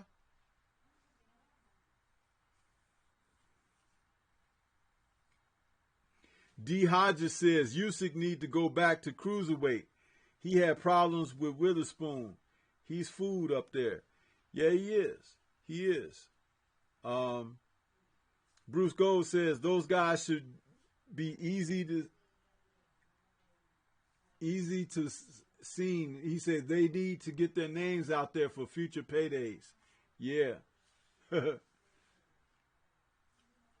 But that kid, what's his name? Mike Hunter? Is that his name, Reggie? The one that was fighting on oh yeah, Michael Hunter. Yep. Yeah, that's him. Hey, he's a small heavyweight, but he still can beat some guys now. You know, because everybody is not fully developed. You know what I mean? Some guys are at different peaks of development. Now, I will tell you something. The Dubois-Joyce fight, to me, that's really a 50-50 fight. To me.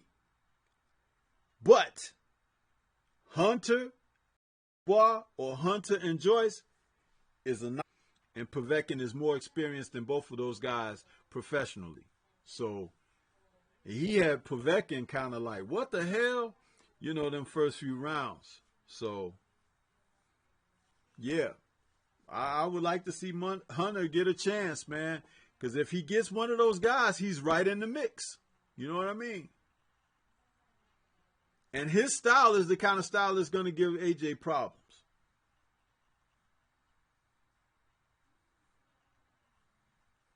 Yeah, since he's up there, I definitely want to see what he can do. I would definitely like to see if he can prove himself. I don't want to doubt him, but I don't know if he can compete. But he believes in himself, so I'm gonna believe in him as well. So I want to see him in there and see what he can make of it, or at least let him and Usyk match up at this division. I think. Wait, didn't Usyk beat him? No, I don't think they fought, but I think they should definitely match it up. They definitely need to match it up. Retro Boxing and Documentaries is out there. Salute to you, blood. He says Dubois is a future world champ. Yeah, he may have one of those belts that got his name on it, but I think that Dubois he's got some upsets in his future. I do. I really believe it.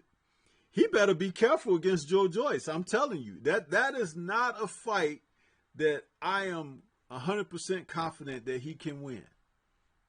Now, I know a lot of people call slow Joyce and all of this and everything, but Bryant Jennings is a difficult fighter. And Joe Joyce beat Bryant Jennings pretty easy. Now, I'm not saying Bryant Jennings is Dubois, but Dubois had to go into a slugfest mode against that Nigerian dude that he fought. And that was supposed to be a guy they brought in that, help him look good and everything. And the guy tagged him and he was like, oh, I got to fight for my life now. And he was like in there getting buck wild and everything. I just feel like it's going to be an interesting thing, man, to see him and Joyce. I really do. And I don't see anything about Dubois' power like that's like so stellar. Like he don't have Tyson-like power or nothing. He's just a heavyweight guy. He can punch. Heavyweights are supposed to be able to punch. But as we've seen, like even with Deontay Wilder, he's got that right hand, right? Well, he's got to land it. He's got, he's got to get a guy in trouble with it or whatever. Dubois gets hit too. His head is right on line. He can get knocked out. It's the heavyweights, man.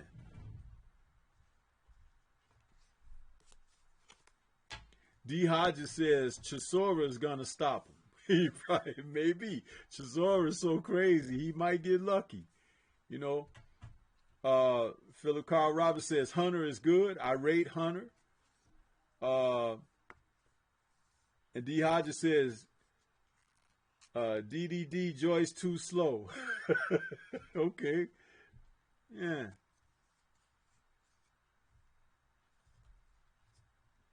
There's a lot of people in the chat talking about the heavyweights. Boy, we mentioned the heavyweights, Reggie, and they start making comments.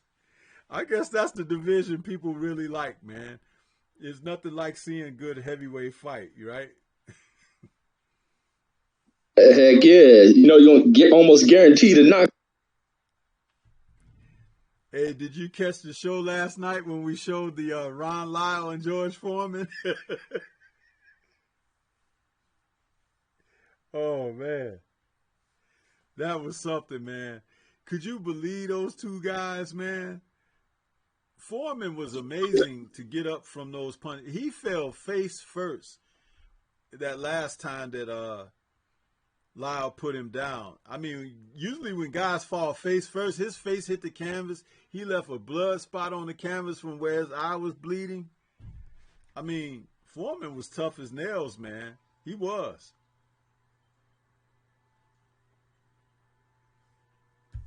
Yeah, hey man, that. I don't see how those dudes is taking them punches, man. They showed tremendous heart going into that dang fight, man. Someone had to get knocked out. That was the only way for that fight to end, and they both pulled themselves up, went back out it, slugging away, and you can tell the fight was gonna start out that way because George opened the fight with one of them big wide ass punches he threw out there, but man, they were trying to detach each other's heads, man, and it was a epic fight. Wasn't that George's first fight back?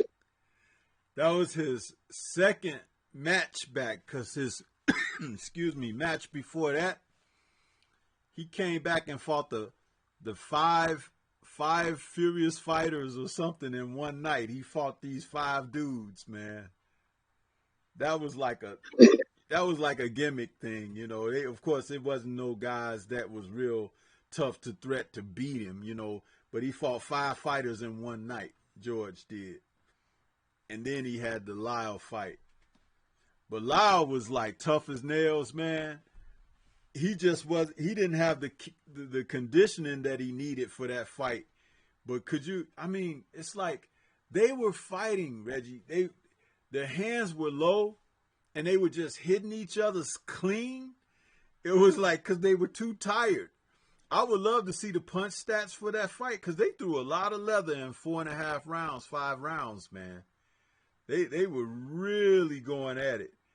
And I would just like to know what the final punch stat was on that fight. Because at one point, after Foreman had dropped Lyle and he got up and they continued fighting, Foreman was holding on to the side of the ring apron and hitting Lyle with these left hooks. He was jumping into him. I was like, yeah, that shit what was the crazy. hell? It was like, man, that was crazy. But what a fight. We showed it last night on the 3 Wise Men. It was like fun to watch. Everybody in the chat was talking about it, man. That was awesome. So yeah, man, we're going to get ready to wrap this up. Why don't you tell everybody what you got coming up, Reggie, as far as what you're going to be calling next? Oh, I'm still in review on what fight I'm gonna get next. But it's gonna be a classic, man. I'll probably go with something out of the 60s or 70s. But I'm looking through my list as I review them to see how competitive they are, and then I'll go with that one. Please don't forget about that suggestion I made to you. That fight with Arturo Gatti and Wilson Rodriguez. Don't forget. All right, I won't. Because that fight right there, Reggie, you could basically say that fight began the legend of Arturo Gatti. That right there, that's the closest thing you could probably say to Rocky. Seriously. And the fight was not a bad fight, and that's not being said to diminish or to ridicule Arturo. It's just that, man, you know. And then another one that was quite similar to that was Kevin Kelly against Derek Gainer, the first fight. Freaking Kevin Kelly, both eyes swollen, and he's fighting Derek Gainer, who was a protege out of the Roy Jones gym in Pensacola. And what, man, that's all I can say is you have to see it for yourself. If you never saw that fight, both those fights are similar. Similar results, similar type action. Amazing. So yeah. But yeah, man, let us know. Drop a reminder as soon as you have what you're gonna have, you know, because we tune in. A lot of times I'll tune in, I'll let you know I'm there. I say, hey, what's up? I hit the like button and everything. I just watch, you know. But I'm enjoying it. I'm enjoying when you're doing that, and so are the other brothers and sisters out here. So you building your own little cult-like following audience for that, man. Big time. Oh man, I appreciate that, man, because I enjoy it my damn self, man. Yeah, I be hearing how you call it. Like, oh shit, no, look what he doing. It's like I was like, look at him. I was like, that's how I reacted the first time I saw it too. Yeah, man. But yeah, I want to say thanks for being on here with me this evening. This was another very good conversation we had. 2 hours already. It's, man, it blows by, doesn't it? It's like, man. So yeah, I want to say salute to everybody that was out there in the chat. We had a lot of people listening. Everybody hit that like button. We got almost 30 likes out there. So I appreciate everybody that did that. I know there's some other people on right now, but this was a great boxing conversation, and with Reggie Owens. and myself for the Friday night chop session, man. This has been a great one. I hope everybody have a wonderful holiday weekend. Stormybman might be back with some live broadcasts over this holiday weekend at some point. I'll just find a place to fit in, and I'll do a live just because we got an extra day off this weekend. So I want to say salute to everybody. I hope everybody enjoy themselves, be safe, and we'll catch you guys on the next one. And peace, and have a good night.